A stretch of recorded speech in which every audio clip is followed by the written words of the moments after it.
Sa video na ito, ating ilalantad ang isang bagay na karamihan sa mga taong lampas 60 ay ginagawa araw-araw nang hindi nila namamalayan ang tahimik na panganib sa likod nito. Mahal mo ang bawang. Nagtitiwala ka sa bawang. Sinabihan ka na ang bawang ay mabuti para sa puso, mabuti para sa presyon ng dugo, mabuti para sa resistensya. At totoo iyon. Ngunit ang hindi sinasabi sa iyo ay na pagkatapos ng edad na 60, ang paghahalo ng bawang sa maling mga pagkain ay maaaring unti-unting gawing isang nakatagong panganib ang makapangyarihang natural na gamot na ito. Hindi bukas. Hindi agad-agad. Kundi dahan-dahan tahimik sa loob ng iyong katawan.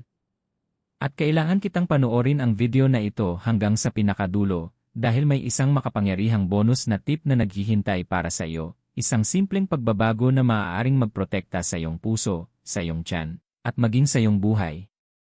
Ang huling pananaw na iyon ay maaaring maging kaibahan sa pagitan ng paggamit ng bawang bilang pagpapagaling o hindi mo namamalayang nakasasama ka sa iyong sarili. Huwag kang umalis. Ang mensaheng ito ay inihanda na ikaw ang nasa isip. Paglampas ng 60, nagbabago ang iyong katawan. Mas maselan ang iyong mga ugat. Mas manipis ang lining ng iyong tiyan. Hindi na nagde-detox ang iyong atay tulad noong ikaw ay 30. Mas mabagal ang pagsala ng iyong mga bato.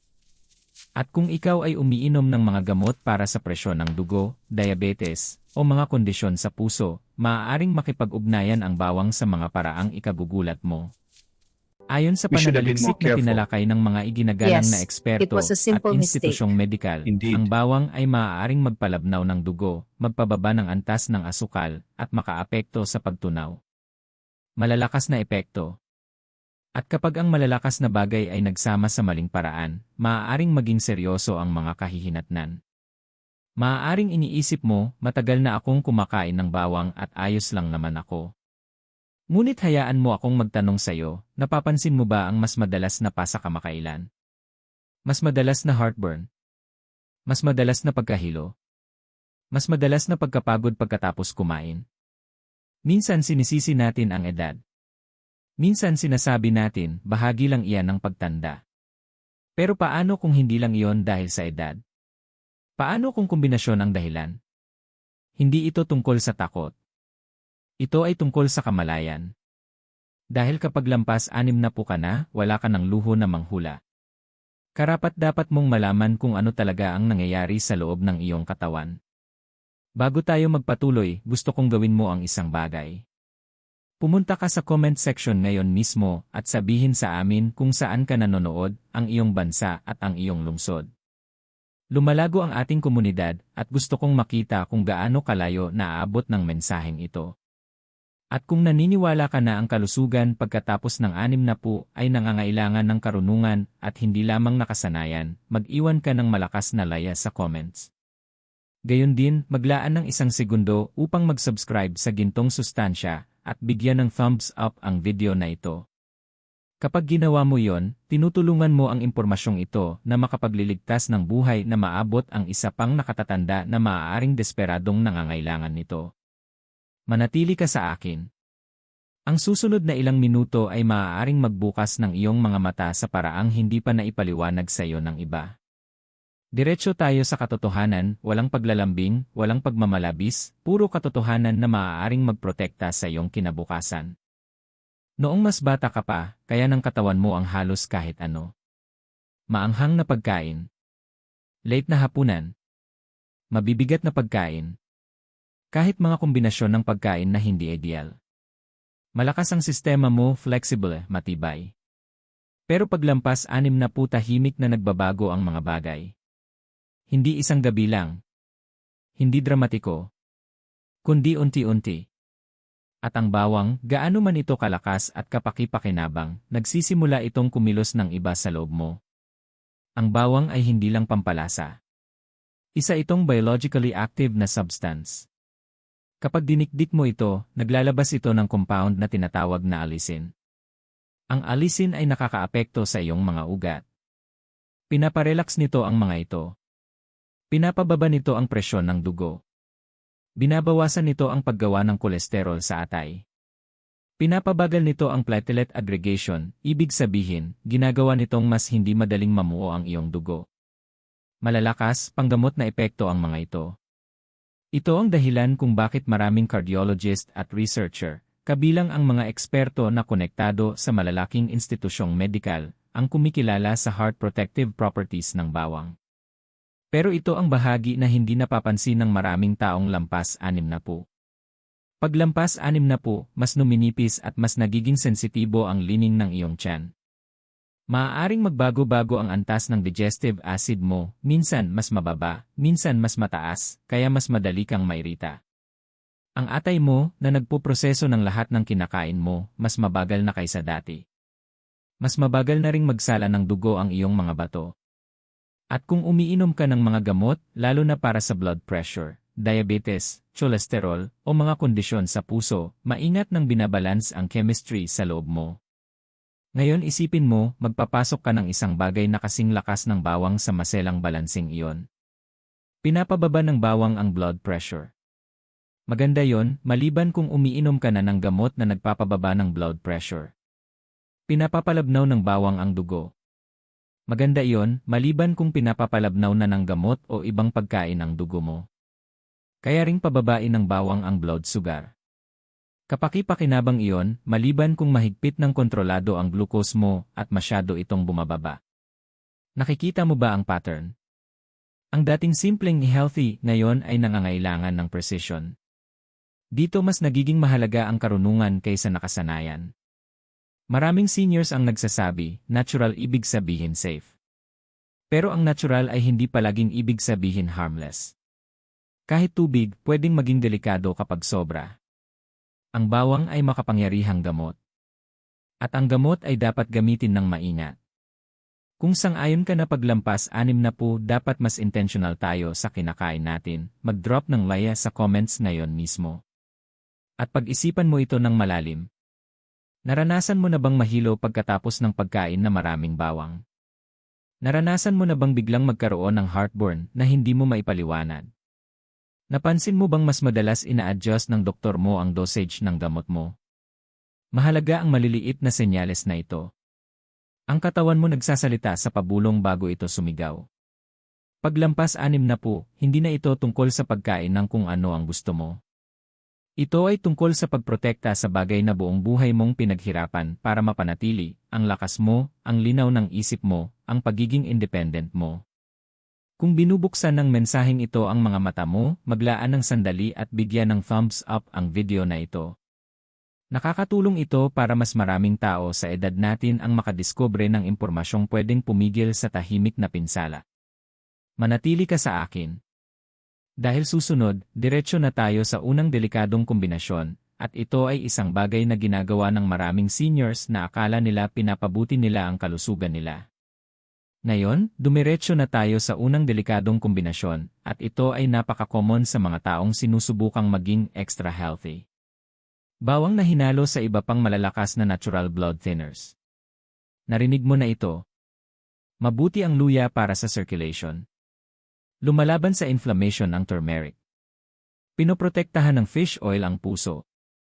Sinusuportahan ng omega-negatibo 3 rich foods ang utak. Lahat totoo. Lahat makapangyarihan. Pero ito ang hindi masyadong binibigyang diin, ang bawang ay may natural blood thinning effect na. Binabawasan nito ang platelet aggregation. Sa simpleng salita, ginagawa nitong hindi gaanong malagkit ang dugo mo para mas hindi madaling mamuo ang clots. Mukhang proteksyon iyon at sa maraming kaso, totoo. Ang problema nagsisimula kapag pinagsasabay-sabay mo ang mga epekto. Bawang sa pagkain mo. Ginger tea sa umaga. Turmeric sa sabaw mo. Fish oil capsules sa gabi. Isa-isa, pwedeng makatulong.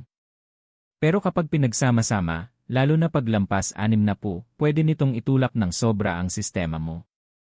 Habang tumatanda tayo, mas nagiging marupok ang mga ugat natin. Hindi na kasing elastic ang pader nito. Mas mabagal ang repair mechanisms. At kung umiinom ka ng aspirin, clopidogrel, warfarin, o kahit ilang blood pressure medications, medically managed na ang dugo mo. Ngayon isipin mo na maglalayer ka pa ng maraming natural blood thinners sa ibabaw niyan. Maaaring hindi mo agad makita. Pero pwede kang makapansin ng maliliit na senyales. Mas madaling magpasa. Pagdurugo ng gilagid kapag nagsisipilyo. Madalas na nosebleed. Pakiramdam na mahina pagkatapos ng maliit na injury. Mas matagal bago tumigil ang pagdurugo ng hiwa. May seniors na binabaliwala ang mga senyales na ito. Edad lang, sabi nila. Pero minsan hindi lang edad. Minsan kombinasyon ang dahilan. Matagal nang nagbababala ang mga medical experts na ang pagsasama ng bawang sa iba pang anticoagulant substances ay nagpapataas ng bleeding risk, lalo na sa matatandang adults. Mas seryoso ang risk na ito bago ang surgery, dental procedures, o kahit pagkatapos ng simpleng pagkadapa. At paglampas 60, ang pagkadapa ay hindi kailanman minor. Pag-isipan mo ito ng malalim. Sinusubukan mong protektahan ang puso mo pero pwede mo bang pinapataas ang bleeding risk mo nang hindi mo namamalayan? Hindi ito tungkol sa pag-alis ng bawang sa buhay mo. Ito ay tungkol sa paggalang sa lakas nito. Kung palagi mong pinagsasabay ang bawang sa luya, turmeric, o fish oil, gusto kong huminto ka sandali at magmuni-muni. Pumunta sa comment section at I-type, I will review Loy combinations.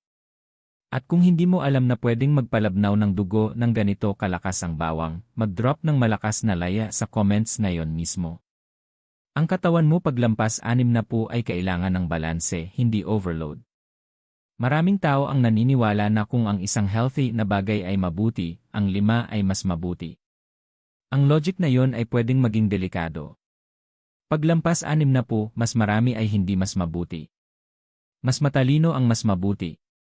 Maglaan ng 1 segundo at bigyan ng thumbs up ang video na ito kung pinapahalagahan mo ang malinaw, diretsong health information na tulad nito. Nakakatulong ito sa ibang seniors na maaaring hindi nila namamalayang nilalagay nila ang sarili nila sa panganib. Manatili ka sa akin, dahil ang susunod na kombinasyon ay isang bagay na maraming tao ang na-enjoy socially, at wala silang ideya kung ano ang maaaring ginagawa nito ng tahimik sa tiyan at atay nila. Ngayon pag-usapan naman natin ang isang bagay na marami pa ring taong lampas 60 ang paminsan-minsang in-enjoy isang baso ng alak sa hapunan, isang maliit na bote ng beer kasama ang mga kaibigan, o isang inumin sa selebrasyon kasama ang pamilya. Narito ang katotohanan. Ang paghahalo ng bawang at alak paglampas 60 ay hindi kasing inosente ng itsura nito. Malakas na nga ang epekto ng bawang sa digestive system mo. Pinapasigla nito ang stomach acid. Pinapabilis nito ang sirkulasyon. Ina-activate nito ang mga liver enzymes na responsible sa detoxification. Ganito rin ang ginagawa ng alak pero sa mas agresibong paraan. Naiirita ng alak ang lining ng tiyan. Pinapamaga nito ang esophagus. Pinapabigat nito ang trabaho ng atay. Dinehydrate nito ang katawan. Ngayon isipin mong pagsabayin ang dalawa sa loob ng sistema mo. Paglampas 60, mas manipis na ang lining ng tiyan mo. Hindi ka na nito napoprotektahan gaya ng dati. Mas mabagal nang mag-regenerate ang liver cells mo. Mas mababa na ang porsyento ng tubig sa katawan mo, kaya mas nagiging concentrated ang alak sa dugo mo. Kaya kapag kumain ka ng maraming bawang, halimbawa garlic shrimp, garlic sauce, roasted garlic spread, at sinabayan mo ito ng alak, para kang nagpatong ng iritasyon sa ibabaw ng iritasyon. Maaaring maramdaman mo isang mainit o nasusunog na pakiramdam sa dibdib. Pagka-bloating na hindi nawawala. Pagduduwal na mas tumatagal kaysa dati. Pagkahilo na mas malakas kaysa inaasahan mo sa isang inumin lang. May mga seniors na napapansin na lumalala ang acid reflux nila pero hindi nila na ikokonekta sa kombinasyong ito. Nadadagdagan ang pag-inom ng antacids. Mas maraming gamot. Pero ang ugat ng problema ay maaaring nasa plato at nasa baso. Ang atay mo, paglampas 60, ay hindi na kasing mapagpatawad. Pinapagana ng bawang ang ilang detox pathways ng atay. Ang alak naman ay nangangailangan ng matinding pagpoproseso mula sa parehong organ. Magkasama, maaari silang lumikha ng stress na tahimik na nahihirapan ang katawan mong kontrolin. At may mas malalim pa. Bahagyang pinapataas din ng alak ang bleeding risk. Pagsamahin mo iyon sa natural blood thinning effect ng bawang at may subtle pero totoong compound effect. Maaaring hindi mo ito mapansin ngayon. Pero ang paulit-ulit na stress sa loob ng mga buwan at taon ay naiipon. Tapat kitang tatanungin, nakaramdam ka na ba ng hindi pangkaraniwang pamumula o panghihina matapos ang garlic-heavy na pagkain na may kasamang alak? Napansin mo bang hindi na tulad ng dati ang tolerance mo? Kung pamilyar ito sa iyo, pumunta sa comments at I-type, I will be more mindful. Hindi ito tungkol sa paghusga. Ito ay tungkol sa proteksyon. Sa yugtong ito ng buhay, bawat desisyon ay maaaring magpalakas sa iyo o tahimik na magpahina sa iyo. At narito ang emosyonal na katotohanan. Napakahirap ng pinagdaanan mo sa buong buhay mo para lang hayaan ang maliliit na nakasanayan na unti-unting sumira sa kalusugan mo. Karapat-dapat ka sa kasiyahan na walang kapalit na pinsala. Karapat-dapat ka sa pag-enjoy na walang nakatagong damage. Kung naniniwala ka na ang kalusugan paglampas 60 ay nangangailangan ng intentional na mga desisyon, mag-drop ng like sa comment section. At maglaan ng sandali para bigyan ng thumbs up ang video na ito. Nakakatulong ito para maabot ang iba na maaaring hindi nila namamalayang pinagsasabay ang mga bagay na nagpapahirap sa katawan nila. Manatili ka sa akin.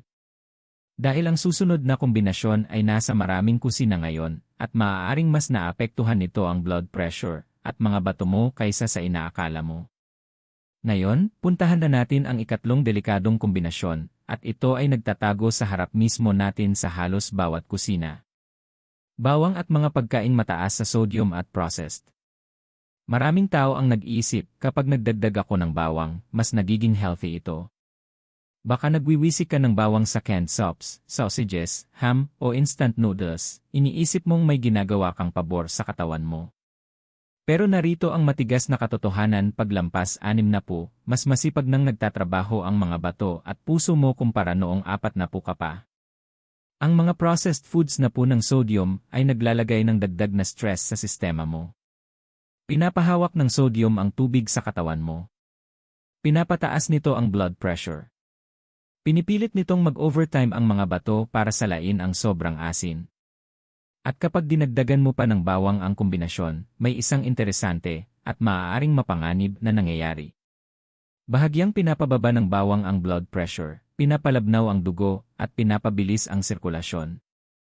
Mukhang maganda iyon hanggang ipares ito sa sobrang taas na sodium. Doon hinihila ang katawan mo sa dalawang magkasalungat na direksyon ng sabay. Tumataas ang blood pressure, numinipis ang dugo, nahihirapan ang mga bato, at mas nagtatrabaho ang puso kaysa dapat. Sa paglipas ng panahon, ang tahimik na stress na ito ay maaaring mag-ambag sa problema sa puso, pagkapagod ng bato, o bigla ang pagtaas ng blood pressure na tila walang paliwanag. Narito ang hindi napapansin ng karamihan, paglampas 60, ang mga organ na dati nakakabawi magdamag ay mas matagal nang maghilom. Ang kidney na dati madaling magsala noong 35 ka pa ay mas mabagal na ngayon. Ang mga ugat na dating elastic ay hindi na ganoon ka-flexible. At ang maliliit na stress ay naiipon ng tahimik hanggang isang araw, maramdaman mo ang epekto, pagkahilo, pagkapagod, pamamaga, o kahit bahagyang palpitation sa puso. Gusto kong pag-isipan mo sandali ang araw-araw mong pagkain. Gaano kadalas kang nagdadagdag ng bawang sa processed meats o instant meals, iniisip mong healthy ito? Kung guilty ka, okay lang. Ang awareness ang unang hakbang. Pumunta sa comment section ngayon at I-type, I'll rethink my meals. At kung nagulat ka na maaaring maging risky ang bawang kapag ipinares sa processed, high-sodium foods, mag-drop ng like sa comments. Ito mismo ang uri ng impormasyon na bihirang ibahagi pero kayang makapigil ng taon-taong tahimik na pinsala. Tandaan, hindi ito tungkol sa takot. Ito ay tungkol sa pagkuha ng kontrol. Paglampas 60, bawat desisyon ay mas mahalaga kaysa dati. Ang moderation at awareness ang pinakamatalik mong kakampi. Bigyan ng thumbs up ang video na ito kung nakarelate ka. Ibahagi ito sa kaibigan o kapamilya na lampas 60, maaaring ginagawa nila ang eksaktong pagkakamaling ito nang hindi nila alam. Manatili ka sa akin dahil ang susunod na kombinasyon ay tuso. Nasa mga pagkain ito na akala mo healthy ka, pero naapektuhan nito ang tiyan mo sa paraang maaaring magpakomportable sa bawat pagkain o mas malala pa. Ngayon pag-usapan natin ang isang panganib na lantad pero madalas hindi napapansin, isang bagay na tahimik na nakakasakit sa tiyan ng maraming seniors, bawang na hinalo sa acidic o maanghang na pagkain. Ang bawang ay natural na nagpapasigla ng stomach acid.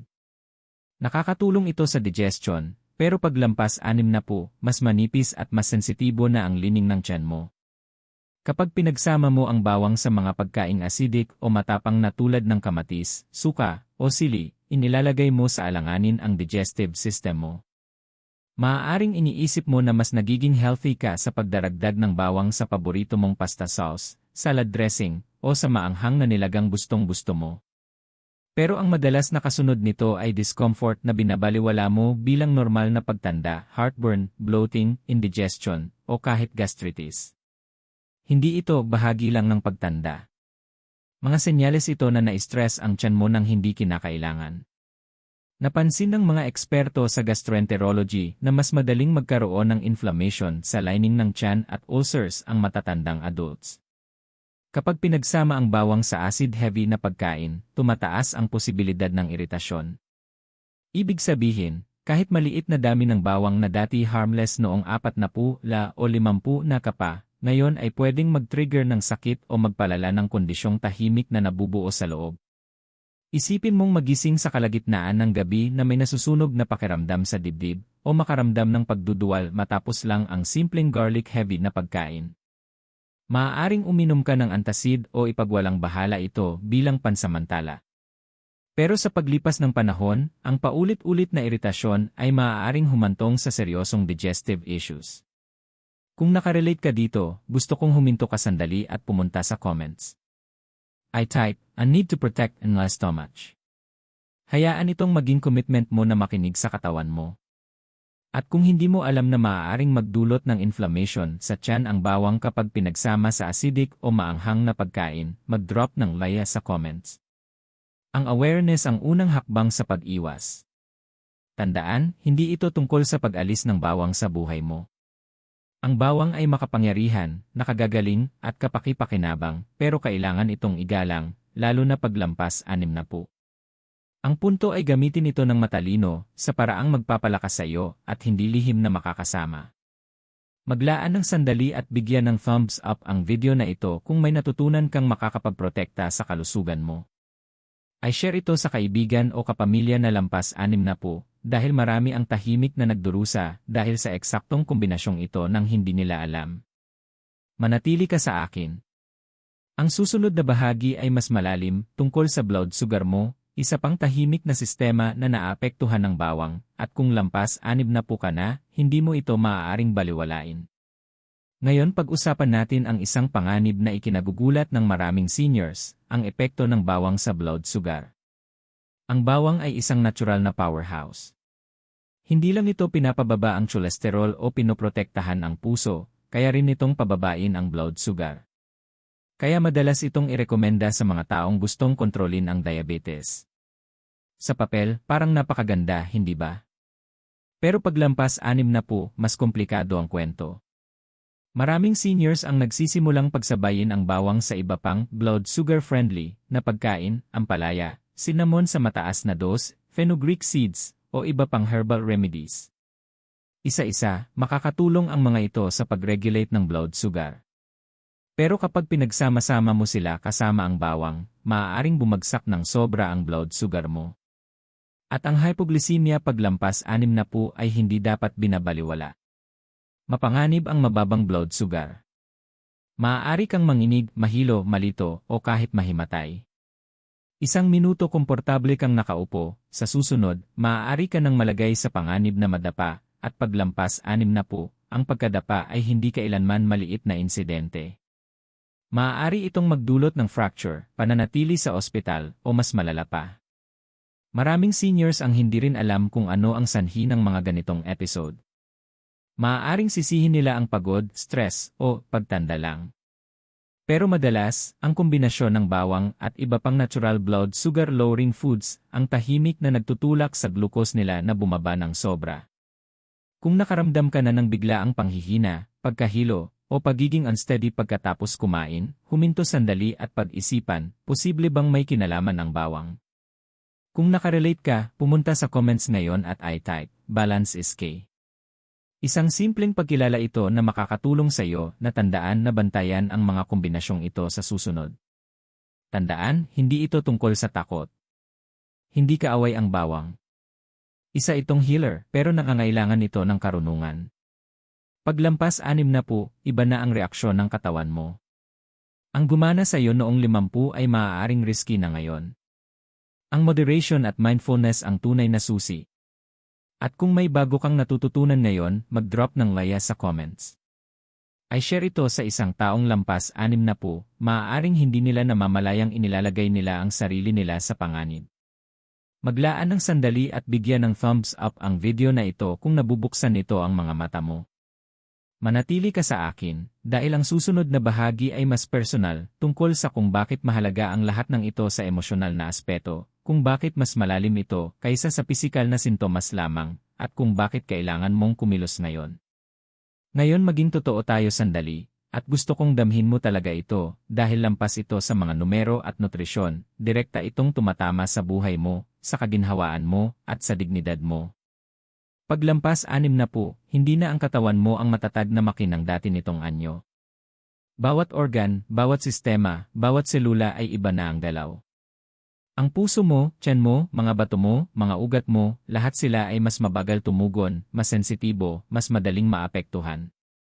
Pero marami pa ring seniors ang patuloy na kumakain tulad ng ginagawa nila noong 40 sila, nagtitiwala na kung ano ang healthy noon ay ligtas pa rin ngayon. Narito ang emosyonal na katotohanan, marami sa mga pananakit, pagkapagod, at discomfort na tahimik mong tinitiis ay hindi lang bahagi ng pagtanda. Minsan, ito ay banayad na senyales na ang katawan mo ay nagre-react sa mga desisyong inakala mong walang masama, tulad ng pagsasama ng bawang sa maling mga pagkain. Pag-isipan mo ito. Gaano kadalas mong binaliwalaang nasusunog na pakiramdam sa dibdib o indigestion pagkatapos kumain?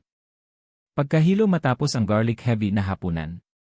Hindi may paliwanag na mga pasa o nosebleeds. Bigla ang pagbaba ng energy o mababang blood sugar. Maaaring inisip mo, edad lang yan. Pero ang totoo, bumubulong ang katawan mo ng mga babala. Sinasabi nitong may ilang kombinasyon, tulad ng bawang na may blood thinners, alak, acidic o processed foods, na tahimik, unti-unti, at minsan delikadong naglalagay ng stress sa'yo. At ito ang masakit na bahagi, maraming seniors ang namumuhay kasama ang mga tahimik na kahihinatnan na ito ng mag-isa. Binabaliwala ang mga senyales, hindi nagpapasuri, at ipinagpapatuloy ang mga nakasanayan na hindi nila alam ay unti-unting kumakain sa kanilang sigla. Kaya malalim ang tama ng mensaheng ito. Dahil hindi lang ito tungkol sa bawang. Tungkol ito sa kalayaan mo. Sa lakas mo. Sa kakayahan mong i-enjoy ang buhay ng buo, nang walang takot sa pagkadapa, pagkahilo, o bigla ang karamdaman. Bawat desisyon mo ngayon ay mas mahalaga kaysa dati. Kung nakarelate ka dito, pumunta sa comments at i-type, I will listen to my body. Gawin mo itong pangako sa sarili mo. At kung nauunawaan mo na ang kalusugan paglampas 60 ay tungkol sa intentional na desisyon, hindi swerte, mag-drop ng laya sa comments ngayon mismo. Ipaalam mo sa mundo na pinipili mo ang karunungan kaysa nakasanayan. Maglaan ng sandali at bigyan ng thumbs up ang video na ito kung napagtanto mong ang tahimik na pinsala ay maaaring maiwasan sa pamamagitan ng awareness. I share ito sa mga kaibigan o kapamilyang lampas 60, kailangan din nilang marinig ang mensaheng ito. Manatili ka sa akin, dahil susunod ay mga solusyon na, praktikal, science-backed na paraan para ma-enjoy ang bawang ng ligtas nang hindi inilalagay sa panganib ang puso, tiyan, o dugo mo. Ipapakita sa susunod na bahagi kung paano kontrolin ang sitwasyon bago ang maliliit na pagkakamali ay maging malalaking problema. Ngayon, puntahan na natin ang bahaging hinihintay mo, ang mga solusyon. Ang praktikal at konkretong paraan para ma-enjoy ang bawang ng ligtas paglampas 60 nang hindi isinasapanganib ang puso, tiyan, o dugo mo. Narito ang katotohanan, hindi kaaway ang bawang. Isa ito sa pinakamakapangyarihang natural na gamot. Kaya nitong pababain ang blood pressure, pagandahin ang sirkulasyon, palakasin ang immunity, at suportahan ang healthy cholesterol levels. Pero paglampas 60, kung paano mo ito ginagamit ay kasing halaga ng kung gagamitin mo ba ito o hindi. Inirerekomenda ng mga eksperto, kabilang ang mga cardiologist at nutrition researchers, ang ilang mahahalagang hakbang. Una, moderation ang susi. Isang butil ng bawang sa isang araw ay higit pa sa sapat. Hindi mo kailangang magdurog ng buong ulo ng bawang sa bawat pagkain. Magpapasalamat ang katawan mo sa pagpipigil. Ikalawa, mahalaga ang paghahanda. Dikdikin ang bawang at hayaang nakababad ng 1-0 minuto bago lutuin. Ina-activate nito ang allicin, ang compound na responsable sa karamihan ng benepisyo ng bawang, kaya epektibo ito kahit maliit lang ang dami. Mas banaed sa tiyan ang lutong bawang kaysa hilaw, kaya nababawasan ang panganib ng acid irritation, habang naibibigay pa rin ang heart protective effects. Ikatlo, mahalaga ang timing at kombinasyon. Iwasang pagsabayin ang bawang sa alak, sobrang sodium, o maraming blood-thinning supplements. I-pairs ito sa whole, low-sodium foods, gulay, lean proteins, at healthy grains. Sa ganitong paraan, makukuha mo ang benepisyo nang hindi mo tahimik na pinapahirapan ang mga organ mo. Ika-4, bantayan ang reaksyon ng katawan mo. Obserbahan kung ano ang pakiramdam mo pagkatapos kumain. Kung napapansin mo ang heartburn, pagkahilo, hindi pangkaraniwang pasa, o mababang energy, maaaring kailangan mong bawasan ang dami o baguhin ang kombinasyon. Nagbibigay ng senyales ang katawan mo, kailangan mo lang pansinin. At panghuli, makinig sa healthcare provider mo. Kung umiinom ka ng gamot para sa blood pressure, kondisyon sa puso, o diabetes, kausapin ang doktor mo tungkol sa tamang paraan ng pagdagdag ng bawang sa dieta mo. Minsan, maliit na adjustment lang ang makakaiwas sa seryosong komplikasyon. Kung ngayon mo lang ito natutunan at balak mong isabuhay ang mga tips na ito, pumunta sa comments at I choose wisdom. Gawin mo itong paalala araw-araw. At kung hindi mo alam na ganito pala kalakas ang bawang, at maaari ring maging risky kapag mali ang paggamit, mag-drop ng maya sa comments. Ito ang uri ng impormasyon na maaaring tahimik na magprotekta sa puso mo, tiyan mo, at kalayaan mo sa loob ng maraming taon. Maglaan ng sandali at bigyan ng thumbs up ang video na ito kung may saysay sa iyo ang mga tips na ito. I-share ito sa isang taong lampas 60, maaari itong literal na magligtas sa kanila mula sa buwan-buwang tahimik na discomfort o mas malala pa. Manatili ka sa akin para sa huling bahagi, dahil sa susunod na seksyon, pagsasamahin natin ang lahat at ibibigay ko ang isang huling bonus tip, isang bagay na bihirang marinig ng karamihan, pero paglampas 60, maaari nitong baguhin habang buhay ang paraan ng paggamit mo ng bawang. Ngayon narating na natin ang huling kabanata. At dito nagtatagpo ang lahat, ang katotohanan tungkol sa bawang, ang mga panganib ng paghahalo nito sa ilang pagkain paglampas 60, at ang lihim na tip na maaaring magprotekta sa katawan mo habang na-enjoy mo pa rin ang makapangyarihang natural na gamot na ito. Ang bawang ay regalo ng kalikasan. Kaya nitong protektahan ang puso mo, pababain ang cholesterol, pagandahin ang sirkulasyon, palakasin ang immune system, at tumulong sa pagbalance ng blood sugar. Pero paglampas 60, kailangan nito ng respeto. Hindi mo na ito maaaring gamitin ng basta-basta, iniisip na mas marami ay mas mabuti o na natural ibig sabihin laging safe. Nagbago na ang katawan mo. Mas sensitibo na ang mga organ mo. Hindi na kasing flexible ang mga ugat mo. Mas mabagal na magproseso ang atay at mga bato mo. At mas manipis na ang lining ng tiyan mo. Kaya natin pinag-usapan ang tatlong delikadong kombinasyon, mga blood-thinning foods tulad ng luya at turmeric, alak, at mga processed foods na mataas sa sodium. Isa-isa, maaaring mukhang harmless ang mga ito. Pero kapag pinagsama sa bawang, lalo na paglampas 60, tahimik nitong pinapataas ang panganib ng pagdurugo, iritasyon sa tiyan, at pabago-bagong blood pressure. Idagdag pa ang acidic o sugar-lowering na pagkain, at maaaring ma-overload ang sistema mo sa paraang hindi napapansin ng karamihan sa seniors. Pero narito ang bonus tip, ang bahaging bihirang marinig ng karamihan, ang pinakaligtas na paraan ng pag-inom o pagkain ng bawang paglampas 60 ay ang paggamit ng maliit at kontroladong dami araw-araw, tamang paghahanda, at tamang ipapares na pagkain. Dikdikin ang isang butil ng bawang, hayaang nakababad ng 1-0 minuto para ma-activate ang allicin, at lutuin ito ng bahagya kung sensitibo ang tiyan mo. Kainin ito kasama ng gulay, lean protein, o whole grains. Iwasan ang pagsabay nito sa alak, sobrang sodium na processed foods, o maraming blood-thinning supplements. Ang simpleng adjustment na ito ay nagbibigay daan para gumana ang bawang bilang gamot, hindi bilang stressor, sa katawan mo. Makapangyarihan ang tip na ito dahil pinoprotektahan nito ang puso mo, tiyan mo, at mga bato mo habang nakukuha mo pa rin ang mga benepisyong dahilan kung bakit isa ang bawang sa pinakakahanga-hangang natural na remedy. Kapag isinabuhay mo ito, kinokontrol mo ang kalusugan mo sa paraang hindi ginagawa ng karamihan sa seniors, at iyan ang tunay na karunungan. Kung may bago kang natutunan ngayon, mag-drop ng laya sa comments. Ipaalam mong committed ka sa matalinong paggamit ng bawang. At kung hindi mo pa nasasabi, ay type kung saan ka nanonood, ang iyong bansa at lungsod. Gusto kong makita ang ating global na komunidad na sabay-sabay lumalakas at mas nagiging malusog. Maglaan ng sandali at bigyan ng thumbs up ang video na ito. Ay share ito sa mga kaibigan, pamilya, o sinumang lampas 60 dahil ang impormasyong ito ay maaaring pumigil sa tahimik na pinsala, makaiwas sa discomfort, at kahit makapagligtas ng buhay. At panghuli, mag-subscribe sa Gintong Sustansya. Ang channel na ito ay nakatuon sa pagbibigay sa iyo ng diretsong katotohanan tungkol sa kalusugan mo, walang paglalambing, walang paligoy-ligoy, puro kaalamang makapagliligtas ng buhay na maaari mong gamitin ngayon. Tandaan mo ito, paglampas 60, ang kalusugan ay hindi tungkol sa takot. Ito ay tungkol sa respeto, karunungan, at intensyonal na mga desisyon. Maaaring maging kakampi mo ang bawang, pero kung igagalang mo lamang ang lakas nito. Nagsasalita ang katawan mo. Makinig. Kumilos.